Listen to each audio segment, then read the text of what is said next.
what is board certification? And we'll start with that.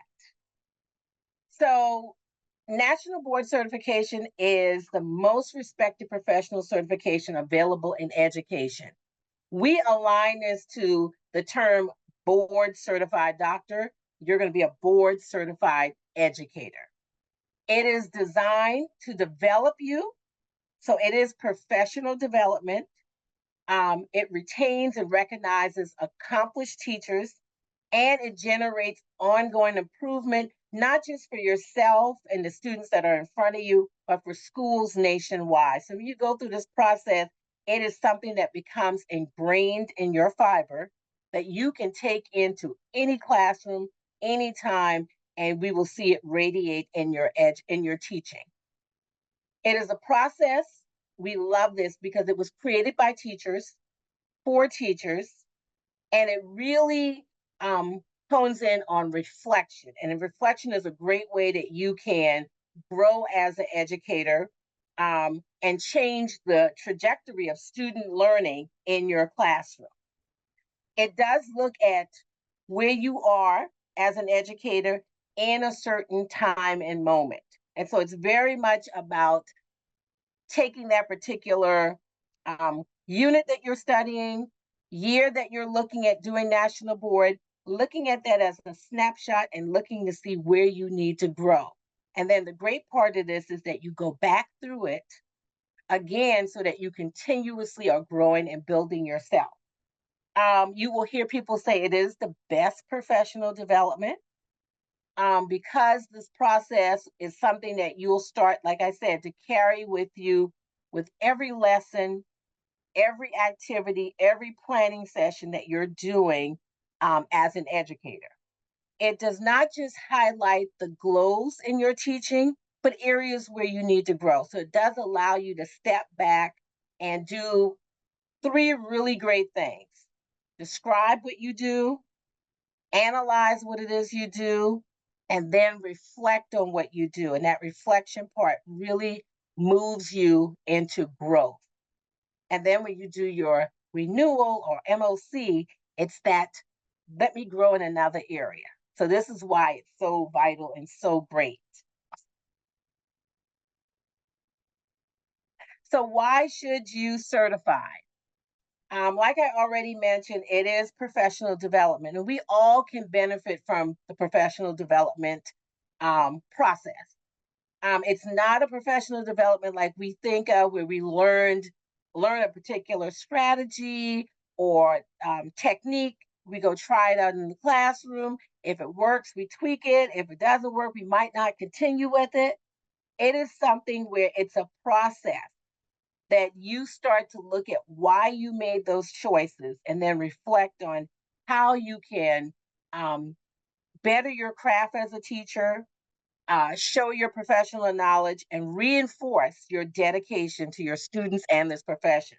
So when I went through this process, it was one of the things that kind of rejuvenated me about teaching, about student success, about my approaches of teaching, realizing that everything didn't work for every kid, every class period throughout the day. So it really reignites that fire in you when you are going through the process.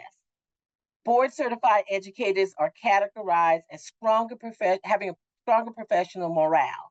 And so you will find yourself wanting to dig deeper into advocacy with education, as well as your longevity in the field becomes more pronounced. And so that you keep digging in and wanting to stay and remain and grow as an educator.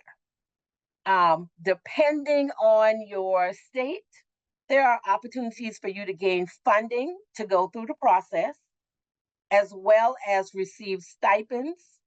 And like where I live in Maryland, you get a salary increase, and so that's been phenomenal for national board teachers here in Maryland. So really, we have some resources that can tell you about what each state offers you and places where you can reach out to find more information in your state. So, who is eligible to go through this process? So you must have a bachelor's degree. You must have a valid state teaching license. And National Board has a document called on their website Acceptable State Licensures, which you may want to go over, look up your state, and see which license are recognized by National Board. And then you must have definitely 3 years of complete teaching experience, not starting your third year, but completed your third year, and then you can go through the process. Now, there is a caveat to that. You can start in your first year teaching. However, it's not until you complete your third year of teaching that you would be recognized as a national board teacher. So some teachers do get a jump start in the process, but realize that you may probably want to piecemeal this through since you have 3 years if you're going to go that route. You do have to show proof of your experience. And so there's a document at the National Board website called an eligibility form that you will show that you have taught at least 3 years.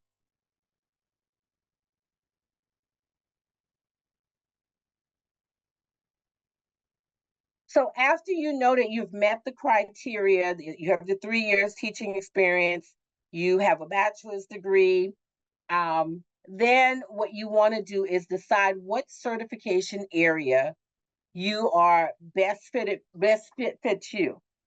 So National Board has 25 different certification areas. They do include like courses like art,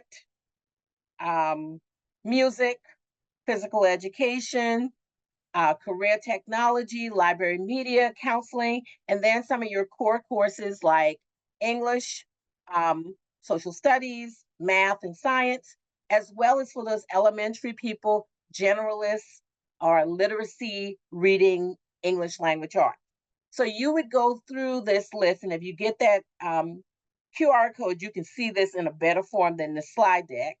But you would select which particular discipline you're interested in. And then the next step is to decide your developmental level. And you determine the developmental level based on the age of the students who would be in front of you. So like I'm early adolescent English language arts. The students that were in front of me at that time were seventh graders. And so that's why I decided to do that. If you are a non-teaching person, that you're in a different field in your school system, then you certainly can do National Board. You would pick the discipline or the certification area that best matches your area of concentration, maybe where you feel most comfortable.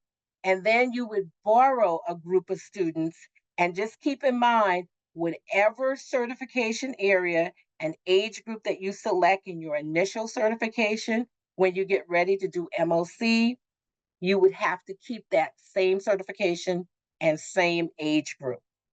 So take some time, read through the different options. There is a document on that note catcher that will also help you with choosing the right certification area. And then for people who are English as a new language, there is a certificate. I may not have mentioned that on the last slide. There's English as a new language, and there are different pathways that you can select. So once again, I'm going to invite you to grab the QR code and look at the different pathways based on that age band, as well as which path would match your particular concentration for English as a new language. And then I also forgot to mention another one that has a different path is exceptional needs. That is another certification area that aligns mostly with teachers who are special educators. So the cost and payment options for National Board.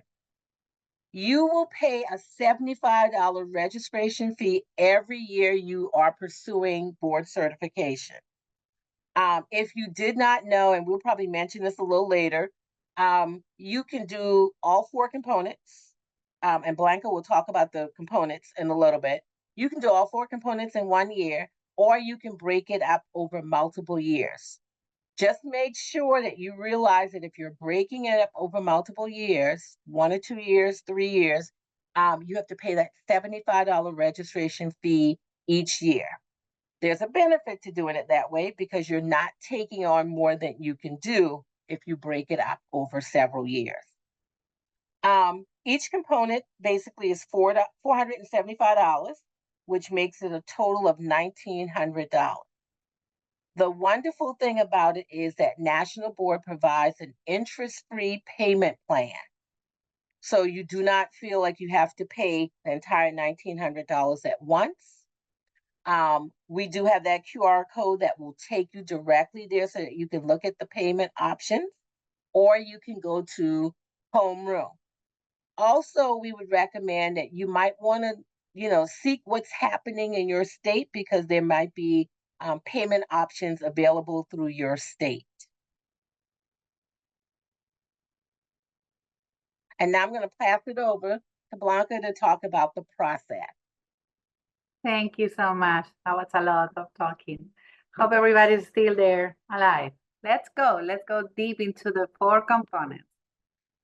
Okay, so like Dr. Sham said, you need to start the process and you have up to 5 years, but you should do it. You should do the 4 components on the first 3 years, and then you have 2 extra years in case you need to retake any of the components. And we are going to talk about the scores of the components. So you will complete in all the certification areas that you choose 4 components during your journey. 3 of them are portfolio-based, and one of them is skill-based. It's an assessment. You go to the assessment place, and it's like it's similar to the systems that we use for certifications in any other state, but specific for your content area, the certification and the age that you have chosen. Okay. Really important is the accommodations. You are allowed to ask for accommodations, and you can use this link to look at them. There are language accommodations. For some of them specifically, there's extra time. So don't be shy, don't be ashamed. Those accommodations are there for you, but you need to request them when you are signing up for component 1. Okay, not after, but when you are signing up and paying for component 1, you need to request those accommodations. So look at them and use them. They are there for you. National Board is trying to avoid those language barriers or any other barriers for you to be successful, because it's about you to show how you are an accomplished teacher. Okay, it's not a language certification. It's about knowing your content areas. It's about, that's the first part, the first component. It's about showing how you differentiate in instruction. That is component 2. It's about your learning environment, your teaching practices, the activities that you do, knowing your students and how do you plan for them and how do you reflect on what you're doing and how you making them grow and being successful. That is component 3.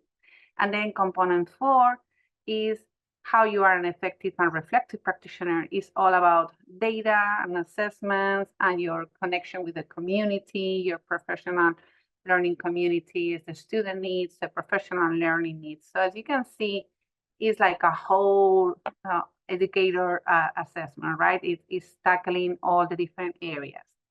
So, but there's tricky to understand how much each component is taken in account, right? So we both love this visual because it helps to see how component 1 is 40% of your score, but it has different pieces that are 6.67%. And actually you can retake component 1 by pieces. If you feel like you could score higher, you can choose to do just part of it once you decide to retake it, if you need to retake that one. Component 2 and component 4 are just 15% of the whole score. And there's a calculator that we all use when we are getting the scores and when we are mentoring other candidates that helps you understand this a little easier. And we can put the link later. It's in the note catcher probably on the homeroom. And then component 3, that is the one that everybody is a little scared because of the videos, is the one that is 30%. Okay, and now we are going to talk about it, about all of them a little deeper. So component 1, like I said, is about measuring your content knowledge, right? Your content area. This is why it's really important to make the right decision when you are choosing your certification area, because it's about showing what you know. There's no book to prepare you for component 1. There's no book to prepare you for this test other than the instructions, you know, the part of the National Board website where you're gonna see, you know, what type of questions you're gonna answer, if it's, you know, multiple questions, or there is an essay, or there is, you know, you're gonna know what kind of test you're gonna face, but there's no book to train you for the test. So it's about showing what you already know. Okay, that's why you need to have some experience in the field. That's why you need to choose the content area that you really like, that you feel empowered. And because, like we said before, you're gonna renew, you're gonna do your mock on the same certification area. You can take this component 1 early in the spring. The window opens earlier regularly than the window to start sending the portfolios, and through early summer. So regularly the cut date, the date that we need to submit the portfolios, is around mid-May, but component 1 closes like a month later. So until mid-June. So that means that you have like a month in between. You have sent your other components, your other portfolios, and you can take that time to prepare for component 1.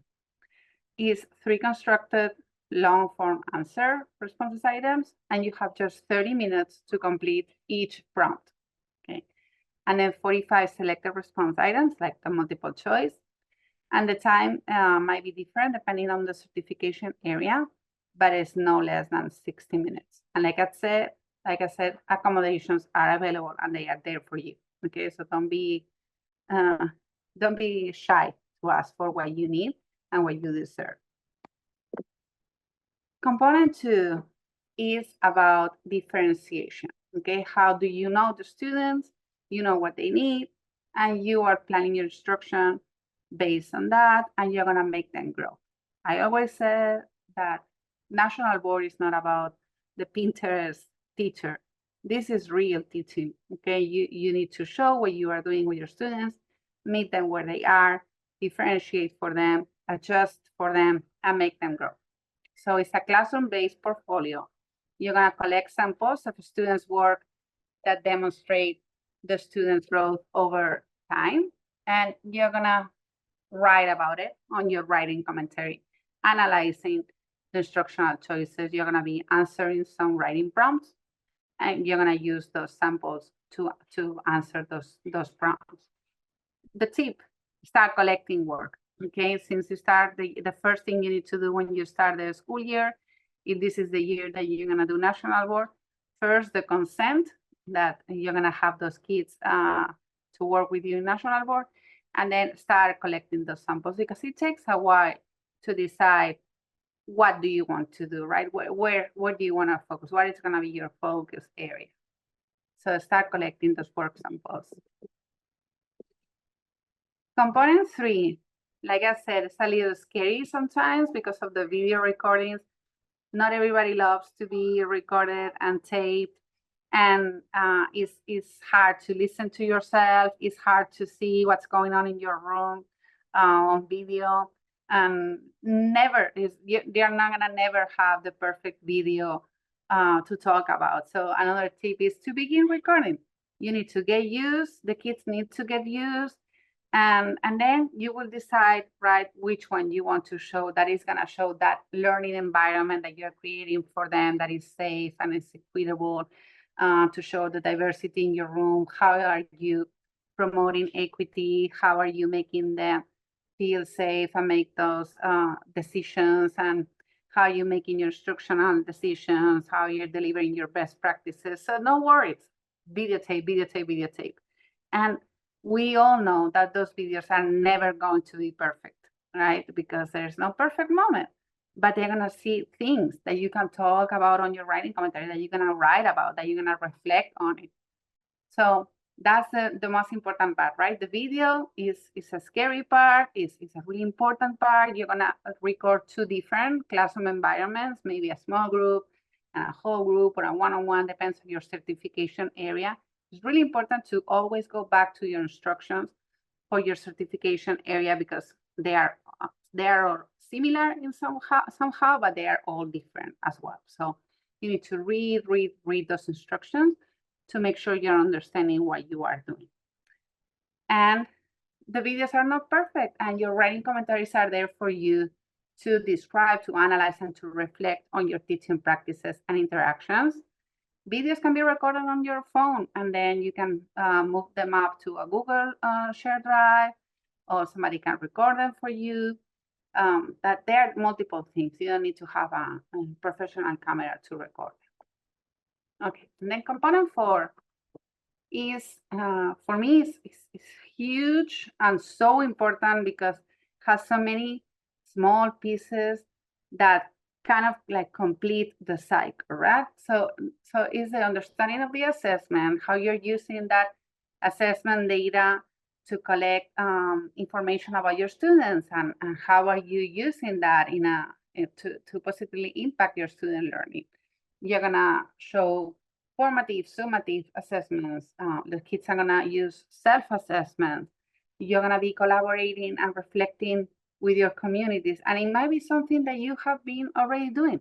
So that's something else. If you are starting component 4 this year, it doesn't, read your instructions. It doesn't have to be something that you are starting this year. It might, you can show something that you have been done for the last year, even 2 years. So show how you are part of the community. This is one of the parts of the highlights of being a National Board Certified Teacher. You are part of the community. You are contributing to those professional learning communities to grow. You're gonna determine a professional learning need. You're gonna determine a student learning need. You're gonna collect all that data, and you're gonna answer all those writing prompts. So again, collect that data as early as you can, and then start creating a folder to document your collaboration with families, with colleagues, communities, with your districts, anything that can support. Because National Board is all about showing that evidence. Okay, you need to be concise. You cannot just say that you're doing something. You have to prove. You need to show that evidence. It's really, really important. Okay. So your body of knowledge is super important. It's that spiral that you probably all have seen already if you have been familiarized with the National Board. And that's what is showing you the 5 core propositions. That's the skeleton. Actually, we were talking before on how this is the professional development that you need now. They are reviewing now what teachers should know and be able to do. So that's how important it is, National Board. They are reviewing it now. They are adjusting to our reality, adjusting to our needs right now. The architecture of the accomplished teaching, that's the spiral.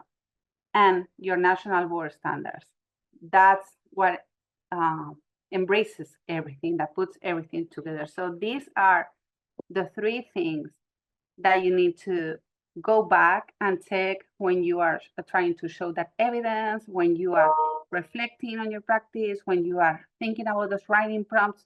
Go back to the 5 core propositions, go back to the architecture of the accomplished teaching, go back to the National Board standards. Those are your answers. Your answers are not on Facebook, your answers are not anywhere, they are right there. You review them over and over again, and you reflect on them, and you connect them to what you're doing in your class. So that will be your homework for this summer, to look at those essential documents over and over again. Here you have your 5 core propositions. We are committed to students and their learning. We know the subjects that we are teaching and how to teach those subjects. We are responsible for managing and monitoring student learning. We think systematically about their practice, our practice, and learning from the experience. And we are members of learning communities. And you can see how those propositions are connected to the different components, right? This is key. This is the core of National Board. The standards, you have them on the website, you have them on the note catcher, read them over and over again. This is what you should know and what you should be able to do in your certificate area. Sorry, I never know how to silent teams. The architecture, the spiral, this is everything. You first start where, who are your students, right? You get to know your students, who they are, where are they, who are their families, what's going on behind their behavior, what are their needs. You're gonna think about that, and based on that, you're gonna set the goals, you're gonna implement your instruction, you're gonna evaluate if they are learning, you're gonna reflect on the student learning, and you're gonna start all over again, right? You're gonna set up new goals and start all over again. And again, what do you know about them? What do you want them to accomplish? You're setting up goals. It never stops. And you see how it is connected to the 5 core propositions, right? So this is where you're gonna go back over and over again when you don't know what to answer on your writing prompts, because this is the key. This is the skeleton.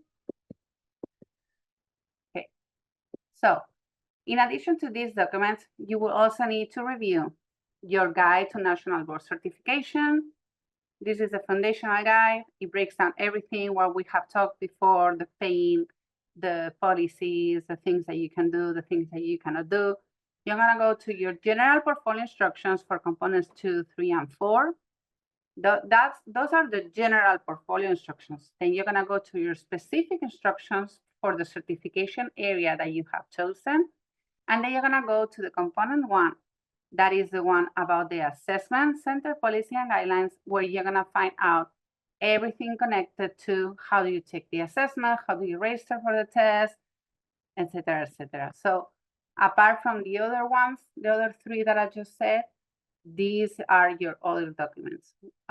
We always recommend to print them, put them in a binder, highlight them. That's your Bible. Okay. Now time for Dr. Sham to continue. Okay, we're going to talk about resources and your journey. So we're going to highlight some places that you can go at the National Board website. If you have not been there, you would want to use this QR code so that will help you get to this site. And when you get to the National Board site, you're going to look for the Candidate Center. And under that Candidate Center will be the first time and returning Candidate Center. You'll see that as a bold print topic. Under that particular area will give you a lot of the resources that Blanca talked about, as well as some general information that you really do need to start with. So we talked about choosing the right certification. I mentioned about the E&L path.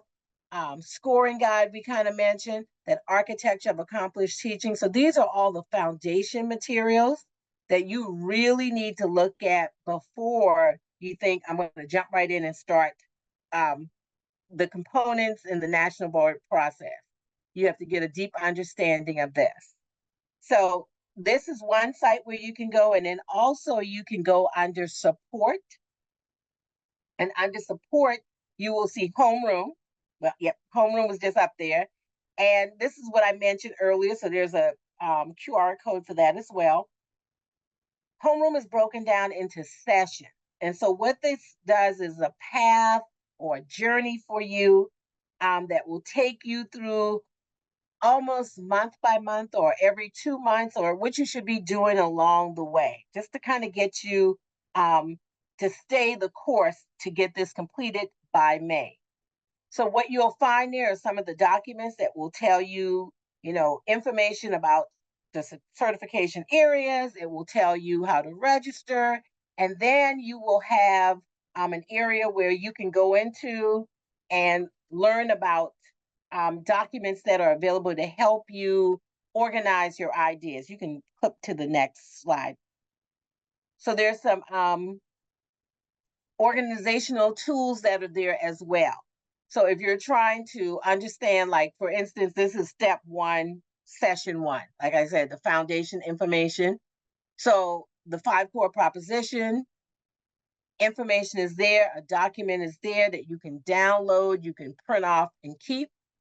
The support by state. So if you're wondering, what funding is available, who should I reach out to my state, that information is there.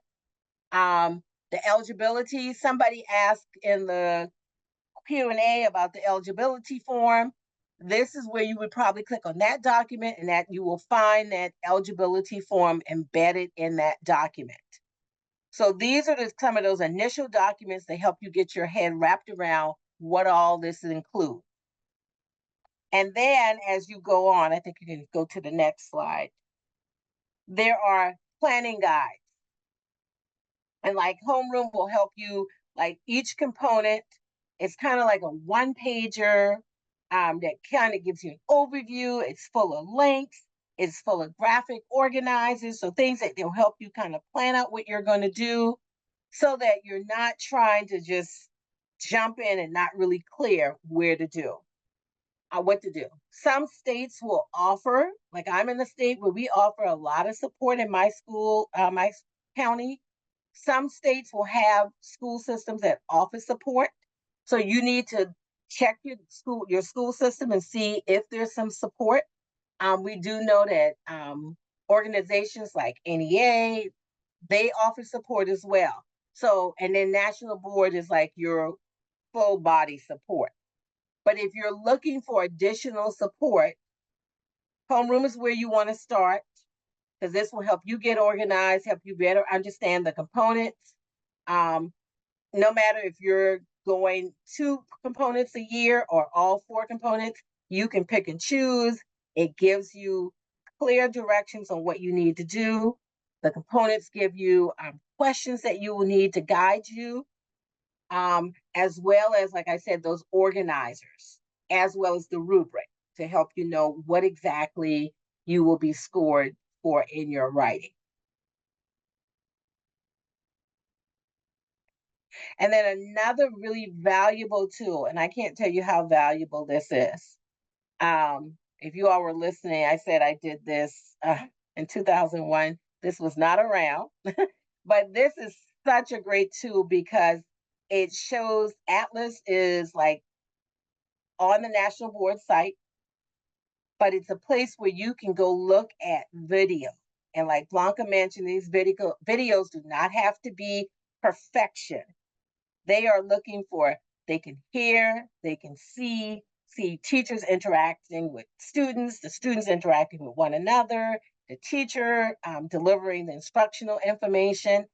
But the wonderful thing is you get to see some video samples, and then you get to see the commentaries. And I know at first people are thinking, oh my gosh, I'll just go there and give me an idea how to write. Well, yeah, it could give you that too. But it also will help you see, like, what are some important things that I need to make sure I include? Like, are there key terms that I need to showcase about what's happening in my instruction? Are my kids doing a Socratic seminar, or are they just talking? Which word are you going to use to make it? So you'll start seeing that in the writing. But this gives you an example of the writing as well as let you see that video so that you can, and then you can find videos necessarily by the content that you teach or the grade level that you teach. Or you might be thinking, oh, I want to do a Socratic seminar. What does that look like from somebody else? And then you can look at it and then get an idea of, I can see things, what things am I seeing, hearing, what kind of discussion, so that then when you get ready to do yours, you know that volume is very key. But this is a great tool for you to, look at some samples and get an idea of what National Board is expecting.